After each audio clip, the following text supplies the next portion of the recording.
সুপ্রিয় দর্শক শ্রোতা, ফিতরা কতটুকু ও কিভাবে দিবেন? আমাদের দেশে আমরা রমাদানের শেষে ইসলামিক ফাউন্ডেশনের দিকে তাকিয়ে থাকি যে তারা কতটুকু ফিতরা নির্ধারণ করেছেন আর কয় টাকা আমাকে দিতে হবে। তারা যখন বলে যে 115 টাকা দিতে হবে, তখন আমি খুশি হয়ে যাই যে আলহামদুলিল্লাহ এই পরিমাণ ফিতরা আমাকে দিতে হবে, আমাদের সদস্য 5 জন, তাহলে আমাকে এত টাকা দিতে হবে। অথচ আল্লাহ সুবহানাহু ওয়া তাআলা আমাকে অনেক টাকা পয়সা দান করেছেন।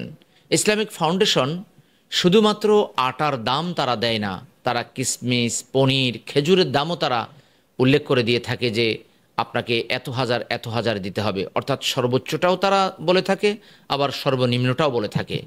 কিন্তু ধনী গরিব অনেককেই দেখা যায় শুধুমাত্র আটার দামের দিকে তারা তাকায়, অর্থাৎ 115 টাকার দিকে বা 100 টাকার দিকে তারা তাকিয়ে থাকে। অথচ আমরা যখন বাজারে যাই তখন ভালো মাছটার দিকেই সবসময় তাকাই। গরিবরা যদি 10 টাকার পুঁটি কেনে, আমি 1000 টাকার বোয়ালের দিকে তাকাই।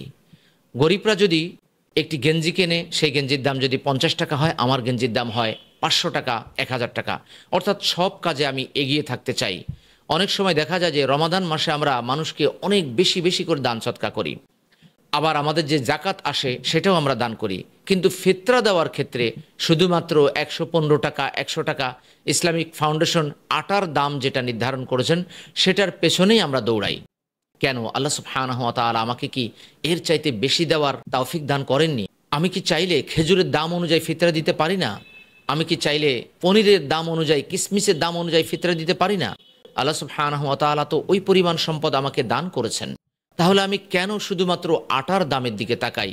আটার দাম কত হলো আর সেই অনুযায়ী আমি ফিতরা দেওয়ার জন্য অপেক্ষায় থাকি। অথচ আল্লাহ সুবহানাহু ওয়া তাআলা কোরআনুল কারীমে বলেছেন, ফাস্তাবিকুল খায়রাত, অর্থাৎ তোমরা ভালো কাজে প্রতিযোগিতা করো, কল্যাণ কাজে প্রতিযোগিতা করো। একজন দিল 10 টাকা, আমি দেব 50 টাকা। একজন দিল 50 টাকা, আমি দেব 100 টাকা। সেই সুযোগ তো এখানে আছে। একজন আটার দাম দিচ্ছে, আমি খেজুরের দাম দিচ্ছি। একজন খেজুরের দাম দিচ্ছে, আমি পনির বা কিসমিসের দাম দিচ্ছি। আমি তার চাইতে বেশি পরিমাণ এগিয়ে যাচ্ছি।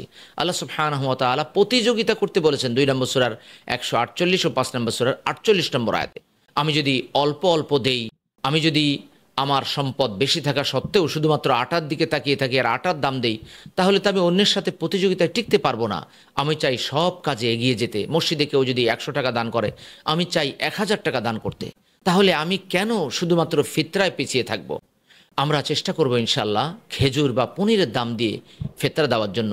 তবে রাসূলুল্লাহ সাল্লাল্লাহু আলাইহি ওয়াসাল্লাম যেহেতু তিনি খেজুর, পনির, কিসমিস এগুলোর মাধ্যমে দিয়েছেন, এটি হচ্ছে উত্তম।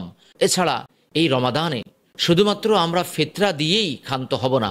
আল্লাহ সুবহানাহু ওয়া তাআলা আপনাকে আমাকে যে সম্পদ দান করেছেন, সেই সম্পদ আমি আপনি আল্লাহর রাস্তায় যদি ব্যয় করি, তাহলে আল্লাহ সুবহানাহু ওয়া তাআলা 2 নম্বর সূরার 261 নম্বর আয়াতে তিনি বলেছেন যে আমাদের এই দানকে 700 গুণ পর্যন্ত তিনি বাড়িয়ে দিবেন।